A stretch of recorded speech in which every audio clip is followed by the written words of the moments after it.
This podcast is brought to you by Fandom Spotlite. Check us out at fandomspotlight.com. Have fun and follow your fandom. Last time on Dragon Ball for Life.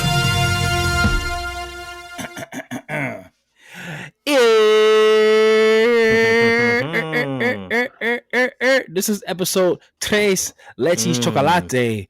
Y'all know who that was for. Shout outs to our brother, our ether brethren. But y'all have been here. This is the 3rd episode. Y'all know what we do first. 10 seconds on the clock. Let me actually put 10 seconds on the clock because I damn sure didn't. 10 seconds on the clock. No context recap. Brother Yes, Trav, are you sir. ready? In 3, 2, 1, Moro and go. travels to New Namek to disturb their peace. Him and Vegeta tango, and they reveal at the end that Moro said, "This is just the appetizer, and I'm not even warmed up yet, boy. You ready to see my magic? Let's go." And time. Hey, See we that? getting good at You this. see that?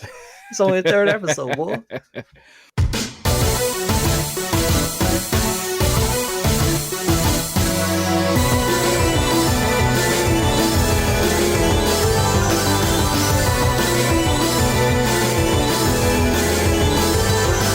Anime, we have your attention, please, and welcome to another episode of Dragon Ball for Life. As always, we are your hosts, the Fusion Dance Dons, aka the main gods. I am Brogeta, the Prince of All Saiyans, Mr. Matty Ice, here with my counterpart, Saiyan Yes, A. sir. Smith himself, Mr. Troll Trav. Talk to the I people, mean, you know brother. how it goes, man. My hairline is still intact, and loving Dragon Ball is a goddamn fact. And I'm here, God Saiyan A. damn Smith, that. Troll Trap, ready to give you these hot takes. Hot takes, hot fire. The takes is hot, fires is hot, swag is hot. We just doing it different. We're not in the basement, we in the attic. We done flipped the game on his head. But we are episode 3, chapter 45. Chapter 45. When I come from the 45. south. Go 45. Chapter 45. Goddamn 47. But yeah, we are chapter 45. Moro's Magic is the name of this episode. As good brother Trav did just break down for us. The last chapter, it ended off with Vegeta and Moro squaring off. Moro took off his Yeezy season 5, and he was just like, "Oh, you want to see magic? Oh, you talking So magic? you ain't seen nothing Oh, yet. this Orlando? This Orlando? You talking magic?" Bet. So we get the start of this fight. Vegeta saying to Moro like, "Oh, you've been holding back? Come at me, Right. bro. Like, let's see what you got." And Goku is still reminding him like, "Hey, remember, he can absorb energy." Like something fishy's going on. For once, Goku's the one that's Yep. kind of like And peeping it. It's usually learn Vegeta quickly. that has the eye. They learn quickly that Moro can use the energy that he collects for direct attacks. So they're like, "Oh shit, he doesn't just eat it." Yeah. So we were all under the impression, well, not we, because me and Trav have read all this. Y'all are slacking. Y'all were under the impression that he could just absorb the energy and just increase his power levels. But we find out within like the first 4 pages of this manga chapter that he can, like Trav just pointed out, take the energy that he sucks up from the planet, any given planet that he's on, and use it as direct attacks. And that's exactly what he starts doing at Vegeta. And poor Namek, poor new Namek, treated just like its older sister, old Namek. And it's just getting They literally ravaged. just redecorated the living room, and he said, "Fuck your couch." Fuck He said, your "Yeah, I remember grinding my couch." feet on Eska's couch." He's a magic is a hell of a drug. Yeah, so Moro goes into exposition mode, kind of just explaining his power that he can take the essence Anime of any characters love planet doing that. and use it. Yeah, like just let me sit here and just explain everything to you. And I get why they do it because it's Yeah. a TV show. Like in real life, it makes no sense. Can you imagine for squaring you up to with a do bull like, this. "All right, so I'm very adept at Yo, Muay Thai, so I'm gonna get you in an Right, armbar." I'm good with my left. He said, "Yo, I'm trained southpaw." He's like, "Just so you know." Can we pause this fight real quick so I can tell you I'm gonna fuck you up? There's actually a shout out to RDC World. We going to work with y'all manifesting. There's actually a RDC World video where it says like, "Oh, what if anime characters didn't explain their abilities?" And there's like the bull Marks getting into a fight, and he like breaks down his abilities like, "Oh, with this bat I can hit anything and it's unbreakable and whatnot." And then he's fighting one of the other guys from RDC World, and he's the villain, and he just like starts doing moves, and he like not saying Mark's like, yo, time out, like tell me what you can do, yo. And he's like not saying anything, and he's like, no, wait, right. Like, tell me what your power is. Like that's what we do here. So I'm not used to this shit. Absolutely. So Moro's throwing like the ground energy, ocean water, just throwing anything that's on everything but the kitchen sink, as the saying goes at Vegeta. And he's talking shit while doing it, like basically like, yo, you can't even catch me. It is inferred by the pupils that Vegeta's in Super Saiyan God mode right now, not Blue. A lot of people confuse God mode with Blue. That's the red-haired version, the speedy one. They need to use that form more often in the anime. Get facts. At least Facts. Vegeta, that Big form is. facts. I don't know why. For some reason, Vegeta just looks dope in that form. I really liked it. Oh yeah, like when he changed in the fire. Broly movie, like his shit went green for like a second. Yeah, that was hot. I would like to see like that bit of green was kind of cool. Like I don't know like how they would repurpose that. Like what if that could be like a new power up and it's like green hair? That shit would kind of be dope as fuck. Super Saiyan Moolah. Shah M. That's what it is. Super Saiyan Shah M. So yeah, Moro's basically like taunting Vegeta, saying like, hey, you can't even lay a finger on me. You're wasting my time. He's like, I'm old right now. He said, I'm AARP. Like if I was in my younger days, I would have been cooked you. Like this is you just a bug under my boot. Like what's really going on? And Goku's like, yo, let me spin. Let Booby spin. Let me get in here. And Vegeta's just like, nah, I got this. Something that I do want to point out that I don't think it ever gets highlighted enough, and it is hinted at in this. Vegeta's battle acumen is like next level. Like his wisdom on the battlefield, like his critical thinking is just different, especially like if you've ever been in a fight, fisticuffs in your life, like there's not much planning you can do. Like in that moment, usually last what, like a minute? Facts. Like in real life, anything past 60 seconds, you're like, yo, can we just stop? Like, call it a draw. I'm tired. You're tired. Yo, so total aside, the one thing that I hate about movies and television, punching someone in the face hurts. Oh, they like be eating that shit. Like it hurts you. Like hitting somebody in their jaw structure or skull or cheekbone, like human bone, it's painful. Not 9.9 times out of 10 after a fight, you have to ice your hands. And I just hate like how in movies, like they just punch like 10, 15 motherfuckers. Oh, and they're all good. Away. They're just like, all right, cool, we're about to go hoop after this, all right? Yeah. You hungry? You want to get some food? Hands shaking and shit. So they right. Can't even hold the cup. I'm pretty sure I fractured my wrist. So Vegeta. So I brought that up, and like I said, it's not really said a lot. Like he's like a tactician. That's the word. A tactical genius when it comes to fighting. And it was Piccolo actually had brought it up once in the Android saga when he allowed Android 19 to suck all his energy. Whoa. And Android 20 was just like, nah, you weak now. I could whoop your ass if I need to. And Vegeta like called his bluff, and he was just like, nah, I got so much power, I let him do that on purpose, which he really didn't. He was just like, I let him do that on purpose, let's go. And it actually scared him away, and Piccolo was just like, yo, like Vegeta knew that he was spent and he wouldn't have no energies, but he like called his bluff, and 20 ran off. So Vegeta, he comes up with a plan. Goku's like, yo, let me step in. I'm trying to put some hands, feet, Paul, grab some dicks, because you know that's what he does on this goat man. I'm sure he's swanging. I'm sure he's trying swanging. to see where the trench coat word. He's like that long coat hiding something. The bulge in the trench coat.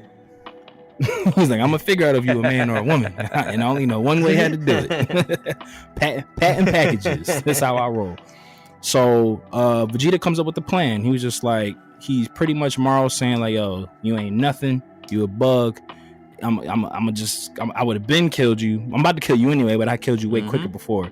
And Vegeta's just like, well, if you're gonna kill me, how about you tell me your bad guy plan? And Moro's just like, well, you're gonna be dead now anyway. Might as well, because bad guys always revealing their master plan. Exactly.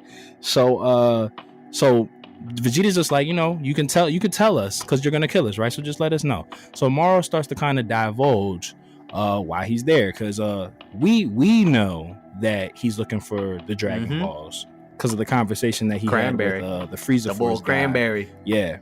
Yep. More food. Right. More food. But they don't know. This is one of those things where the characters in the manga don't know yet. So Moro's pretty much saying like, yo, like in my heyday, I'm at like a decimal point of my original magical ability. I'm old as fuck. I got a 401k, but I don't got no magic. I need to figure out what to do. So he's just like, I came to this planet to get these Dragon Balls. I'm gonna wish for my power back. And after he says all this, Vegeta's just like, I had a feeling that's why you were here. Just needed to confirm, wanted to get you talking, lull you into a false sense of security. And Vegeta turned Super Saiyan Blue. And Goku's just like, good shit, bro. Like, get him talking. Let him think. So the whole, exactly. So like the whole, beautiful reference, brother. Got him, mommy. got him, mommy. Okay. Kill it. Right. So, the whole time that Moro was like using the planet's magic and everything, and Vegeta was just like kind of faking like he couldn't get to him and whatnot, that was so Moro would be like, yo, you're not even worth my time. Might as well just tell you why I'm here, because it's not worth it. It's whatever. So Vegeta turns blue, and he actually manages to land some hits. Give him the business a little bit. Yeah, give him a little work. I've always liked how Vegeta is very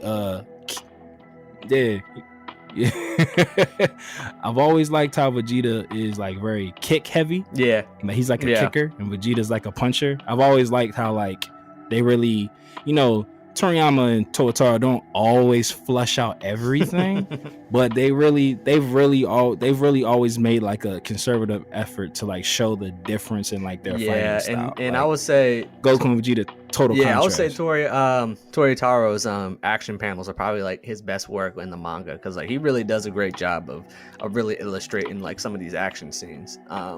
But like it's just so funny to me when like I'm reading through this and Moro's like, yo, you really ain't nothing, boy. Like back when I was a young buck, you ain't nothing. So it's just dope to see that, like, granted, it's just a way to try to have these new villains match toe to toe with what are now god level fighters, but it's just dope to know that like wait, they're like, all right, well, let's bring villains and stuff like way back, like past their time, where like we didn't really know that these type of powers existed. But the thing about Moro is that it's not really like pure brute strength, it's his magic, it's his technique. And throughout this fight, Vegeta is basically like ducking the natural environment, because Moro is just using all of his surroundings, and you just hadn't seen a villain do something like that. Like in terms of techniques, there's always like ki blast, brute strength, but it was cool to just see like just something new, something fresh, because and something that was just like, oh well, why the hell should Vegeta Blue be afraid of these waters coming at him? But it's just they're infused with Moro's magic, and he's like, yo, all right, let's see what you got. You talking all that shit, I got some shit too. Facts. He said, back it up, goat man. back it up. Back it up. So Vegeta lands a patented Vegeta kick on Moro, sends him crashing into the water, and the bull Cranberry Vodka was just like, oh. He said, I'm not built for this. I'm trying to survive. He said, I ain't about this life. He said, more juice, please. Less alcohol. I gotta go. So he pills, or so he thought. And Vegeta he thinks it's over. I don't know if he necessarily thinks it's over, but in his head, he's just like, oh, we figured out. Yeah, he said he ain't nothing. We're good. He light. We're good. Because something that they do call back to, I'm gonna jump ahead just a bit. They do reference that Vegeta and Goku being Vegeta and Goku, when they were on the ship with the Galactic Patrol, they instant transmissioned to Namek because the Galactic Patrol was still super far away. And they was just like, oh, we got to help Namek. Let's instant transmission. But being Vegeta and Goku, they left before they actually got to hear what the rest of Moro's powers are. Maybe they should have gotten a scouting report before they went into the game. So they just, all they heard was like, oh yeah, he can absorb planet energy, and then like in like the souls and the lives of every like, the living entities on the planet. That was good enough for them. They thought that was enough. They probably thought Moro would just like stand outside. I'm not like float outside of the planet and suck all the energy that way, not knowing that once he steps on the planet, he can do it from outside the planet, on the planet, inside the planet, wherever you name it. He can do it. Exactly. So, my good brother Trav, you just set up a beautiful next part, and I'll let you spin a little bit on this one. So, after Vegeta knocks Moro into the water, Goku notices that some of the trees around them, for some strange reason, have started wilting away. Trav, explain to them why that's happening. They learn very quickly that it's not just planet energy that Moro is able to absorb. He's able to absorb life energy, which, once again, Goku has the memory of, I don't know, a peanut, because this man, the way he was able to first sense Moro, he said it feels like he has a lot of souls, a lot of life within him. And then, sure enough, oh wow, wait, we're on a planet with life, and he's able to suck the energy out of not just these rocks, not just these trees, but the Namekians as well, but you as well, nigga. And so, they're fighting, Moro, he ain't falling down, he ain't dead, he ain't going down. So they're like, hold on, let's see. Oh shit. He's taking all the energy out of these Namekians too, because they start wilting in a little bit. The elders who are in control of some of the Dragon Balls are like, yo, you gotta take care of that merchandise. What are you doing? Yeah, they dropping the Dragon Balls, and he's like, hey, my man. It's like, that's porcelain. It's like Kevin in the office with the chili. He said, whoa, what are you doing? So naturally, Kevin's famous chili. Yeah. He said, everyone's gonna get to know each other inside the pot. So naturally, Goku and Vegeta, they're also life beings on this planet. They notice, oh shit, we feel a little weak too. But Vegeta, he's like, yo, all right, I see he trying to flex, I'ma flex too. He tries to charge up, back to blue. He said, wait, hold on.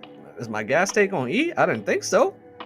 Tries again. He said, who got them blue chews? Yeah, right. He said, I ain't rising to the occasion. Who got them blue chews? Vegeta got that whiskey dick tonight. Oh, whiskey dick. The word. No, tequila dick's the word, bro. Because it's either you about to be a stallion all night, or you about to be a stallion or a pony. Either or, ain't no in between. But Trav, like you were saying, bro, the way that they had kind of had it in their head was that, Moro doing magic. And you also have to remember, and this isn't in the manga, but me and Trav are like super duper Dragon Ball nerds. Just like their last interaction with a magical being was Babidi, and it's like he had to do like incantations. And Moro is kind of at the start of this fight doing not saying words, but doing like hand gestures, just throwing up gang signs and stuff and making the planet energy come up and whatnot. So they're thinking that he can't tap into his power unless he like activates it somehow. So they're kind of resting on that. But like Trav was saying, his default setting is that once he touches down on a planet, every living thing on that planet is slowly starting to creep into him without even him having to like do anything. And as he had said in the previous chapter, he is slowly regaining his magic back. He started to get it a few years prior, and during this fight, as he's starting to reveal bit by bit more details about his magic. Then we pan back to the Galactic Patrol ship where Miris is explaining to Jocko, you know, what Moro's powers are, and he's basically like, oh wow, they didn't know that, they just left. Well, shit, we got to focus on Boo because we have the one thing in Boo that can't stop this monster. So, hey, Goku and Vegeta, just don't die. At this point, that's like, just don't die. Because before the chapter closes out, what happens is Moro starts to summon what we would assume is a very spirit bomb-esque energy ball, and he's like has it over his head, and Vegeta's again talking this shit. He's like, yo, I don't care how big your balls are, throw that at me, bro. I'm gonna catch it. It ain't about nothing. Hey, I do this. But Moro pulls a 52 fake out and he shrinks it. And he said, no, this ain't for you. This for me. This for me. Yeah, he's like, nah, my balls. He's like, I ain't sharing shit. So I ain't sharing none of these. Greedy ass motherfucker. Get your own balls. So he's like a spirit bomb. He's gathering all the energy from everything on the planet, but instead of using it as an attack, he just eats it. And once he does that, it like supercharges him up. And because, you know, they don't ever want Vegeta to win, the chapter ends with my man starting to get his ass whooped. Yeah, we know the story. And Moro kind of says, oh, you know, that was a nice little trick that you went from red to blue. You were hiding your power. Cool. That's dope. Yeah, my man's, I was hiding my power too. He said you fake ass Morpheus. So that actually concludes. What was this, 43? I forgot that. Nah, I had a 45 Goku. Look, bro, we be doing this so efficient. It all blends together. So yeah, so chapter 45 ends with our guy, everybody's favorite, the worthwhile dad in the Dragon Ball series, him and Piccolo, getting his ass whooped. So Trav, we're closing it out again. We're not ever going to be those guys and do predictions because we know what happens. But on a scale of 1 to 7 stars, what are you giving this chapter? I'm gonna change it this time, but not by that much. I'm gonna give it a 4.5 because I did like more of the action. Trash criteria. He's a hard one to please here. You know, I mean, I feel like, you know, when I was reading the Moro arc, it was, you know, when I was first reading it, they just felt like there was moments where I'm just like, they have. Yeah, because like there's cool elements where we learn more, but then like there's still stuff where it's kind of like just standard Dragon Ball tropes that just seem recycled. But you know, like and this, for the most part, this was a lot of that. Like it was the same. Okay, we're gonna test each other's powers out, see what we're doing. You know, we didn't really see anything new outside of the little details of Moro's power that he started to reveal. You know, Vegeta did his usual, you know, he goes different form by form and then, you know, shows off like, oh, I actually got more strength. Villain says, oh wow, I didn't think you had that in you. Then he's like, what, but so do I. So, you know, I think there was, you know, definitely little tidbits throughout the chapter where it was cool. You know, we saw different techniques from Moro that we really didn't see from a villain. And, you know, I mean, it was, the thing about it when I was reading it was just that you knew that there's going to be more to come from Moro, but everything else was just, all right, we kind of seen, we've seen this type of fight before. So it was kind of like, let's get to the next chapter. So, I mean, that's why I give it a 4.5 because there was a little bit more action. We saw a little bit more Moro, but there was still a lot of just, you know, repurposed tropes that we see throughout Dragon Ball. Love it. I'm going to go out of 7 stars. I would give this, I feel like it should be so on point. I feel like, oh, Matt always picks what Travis picks. we just getting started. We're going one chapter. You're like, I was a 7. I'm like, it was a 2. Nah, this shit was a 0-star ball. But no, I think 4.5 is really good. Now, you know what? Because I gave the first chapter. I was gonna say, your 5. first. So we were I'll different give on this, the first chapter. Yeah. So I liked this one better than that exposition heavy one because, like you said, Totaro's action scenes are he does make up for amazing. That. So I'll have to, just based off me giving that chapter 43 a 5, I'll give this one a 5.5 because I did love all the action, and like you were saying, Trav, like seeing this type of fighting style where he's like literally using planet energy and throwing water and planet juice at him and everything. He throwing nuts at him? He throwing semen? But nuts and berries, all slipping on semen and shit, like ASAP Rocky said. He said, "Nah, it's the sea, man." But so like seeing Moro fight like that, and we've never seen no type of fighting style like this in Dragon Ball. It's always a joy when a property has been around for this long that they find ways to like make it fresh. And Moro is definitely a breath of fresh air. I'll give you that. But that so concludes episode 3, chapter 46 for Dragon Ball Full Life, brought to you by the beautiful 45. people over at Fandom 45. 46 is on the way. Chapter 45, episode 3, chapter 45. We'll keep it all in here because this is canon. You got it. You're right. Live TV, kinda. Brought to you by the beautiful people over at Fandom Spotlite. I have been one half of your hostesses. I don't know. Whatever the plural of hosts is.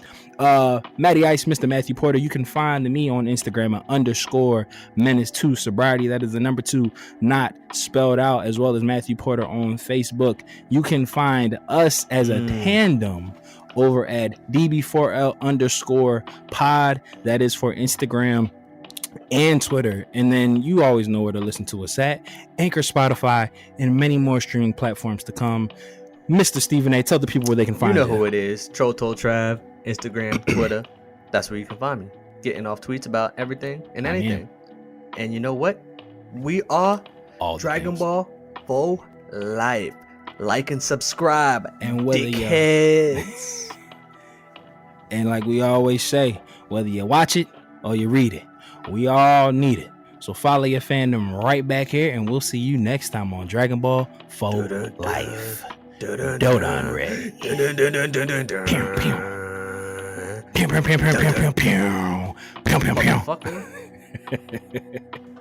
Bitch. Oh, shout out to super producer Mikey. Love you, Mikey. Get rid of.